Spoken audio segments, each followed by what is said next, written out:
সকালবেলা গ্রামের আকাশটা ছিল ধোঁয়াটে নীল।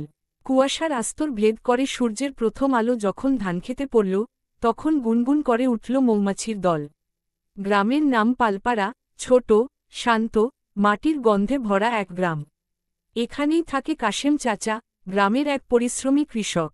কাশেম চাচা সারা জীবন মাটির সঙ্গে লড়াই করেছেন। তার ঘর মাটির, উঠানে আমগাছ, আর পাশে একটা ছোট পুকুর। তার স্ত্রী রৌশন বেগম সকালবেলায় গরু দোহন করেন, দুধ বিক্রি করেন হাটে। এক ছেলে, রাকিব, স্কুলে পড়ে নবম শ্রেণীতে।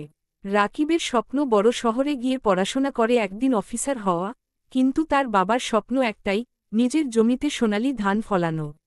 একদিন ভোরে কাশেম চাচা মাঠে গেলেন।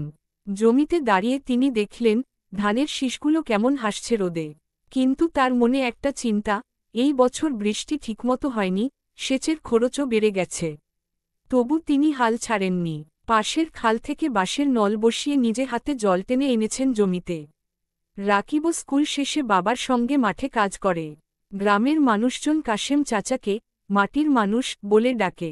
তিনি কখনো কারো সঙ্গে খারাপ আচরণ করেন না। কেউ বিপদে পড়লে তিনিই আগে সাহায্যের হাত বাড়ান। গ্রামের হাটে লোকজন বলে, কাশেম ভাই না থাকলে আমরা অনেক আগেই হাল ছেড়ে দিতাম। এমন সময় একদিন খবর এলো, সরকারি অফিস থেকে কেউ আসছে নতুন কৃষি প্রকল্প দেখতে। কাশেম চাচা একটু ভয় পেলেন। ভাবলেন, আমার মতো গরিব চাষির কি আছে দেখানোর?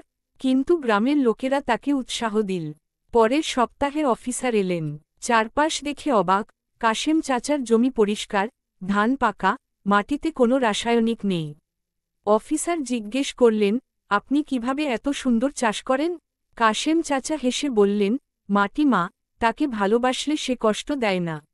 আমি শুধু তাকে যত্ন করি, সারে মিশাই গরুর গোবর, কীটনাশক দিই না। গরিব মানুষ, কিন্তু নিজের মাটিকে মিথ্যা দিই না। অফিসার মুগ্ধ হলেন।